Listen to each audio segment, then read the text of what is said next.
I'm Sarah Adams, and this is my teacher toolbox for EDT 6065. Each of the icons for each tool can be clicked on and taken directly to the website. You also may see squares on the bottom left that will take you to the helpful resources for each tool. I decided to focus on personalization within the FACS classroom, which is Family and Consumer Sciences, and I teach this at the middle school level.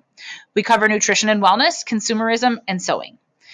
I decided to focus on personalization through increased technology use and customized learning experiences in order to reach each of my students on an individual level to ensure their learning. This article here talks about how technology can improve collaboration and personalization within the classroom. My first tool is Edpuzzle, which is an interactive video lesson where teachers can use videos and embed questions to make a unique and fun learning experience. These are a great way to keep students engaged, other than just showing a video with a worksheet. It kind of makes it interactive, and they can even go back and review if needed. The first link here is an Edpuzzle tutorial, and the next one is different ways for students to use Edpuzzle for a project. Screenshots here on the bottom left, it shows you a timeline on the bottom with the teardrops.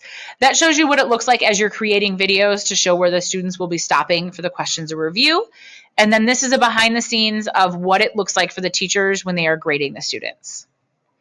The next is Canva, which is a graphic design tool that allows people to become a graphic designer without paying the price of it. It has templates for you that can be used as handouts, slides, infographics, and many other type of presentations or projects. The first one, link here in purple, is a hub of videos that take you through different steps within getting started with Canvas that can be used in a wide variety of ways. The next is different ways that Canva can be used in education. The top screenshot here looks at a couple of the templates that they have and they offer. The bottom one is an infographic. I use this in my classroom all the time. The students use it to create their own step-by-step process. We use it when talking about sewing safety and dishwashing procedures so they can make it themselves and become the graphic designer on their own. Next is Choose My Plate. This is a guide to healthy eating and lifestyle. This is a website brought by the USDA in order to help all people, not just students, create a healthy lifestyle through eating and activity. The first one is the different tools offered within the classroom, and you'll see one of those on the next slide. And they also offer lesson plans, posters, and handouts directly built for teachers that they can download them and apply them into the classroom right away. The My Plate Plan at the top left is one of the apps that we use from the website within my classroom. The students put their information in, they're able to look at their own individual plans and compare to what they currently do in their life and how it should be different. The bottom right here is what it looks like on the website where you can click the individual food groups and discover a little bit more. Next is Bonsai, which is a financial and life skills program online, and it's free. It covers some budgeting, taxes, college and career, buying a home, credit cards, insurance, and so much more. This is an interactive gamification style where the students are learning as they go, but if they're not doing great, they go back and review, and the program forces them to move on, to learn the stuff before, to move on to the next steps. There's a list of courses that are offered. There's some articles about why Bonsai is great for the classroom, and then a scholarly article about benefits of financial simulations in the classroom and how they can be so important.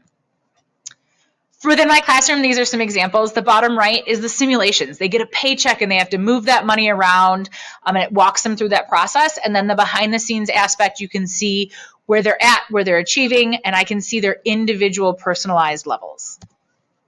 Next is our Google Slides, which is a free online slideshow, very similar to PowerPoint if you are used to that. It allows for you to create slideshows in many different ways, either as the teacher or the student to present the information or to turn in projects. This is a Google Slide training center for educators that's focused simply on education in Google Slides, some tips and tricks from a fellow teacher, and then how increased interactions with Google Slides from a student aspect really improved learning and different things like that. Here are some examples from my classroom. The top left is one that we use as a class. I created the template, and then each student comes together and collaborates and makes their individual slides that we share together. Or you can use Google Slides here as a presentation method, as I did to present Chopped. A lesson plan that I use that follow my standards within safety, sanitation, foodborne illnesses, how to prevent them, how to treat them, this is our foodborne illness wanted poster. If you click on the directions here, it will take you to the sample of the whole slideshow, so you can look at that. On the right is an example within the slideshow. So my students each get a foodborne illness, and then they create their own slide, and then that allows them to focus on what they want. If they're more of the cartoon aspect or the science aspect, they make what works for them and how they visualize these foodborne illnesses. These are some of my references that cover both the websites, the articles, and all the links.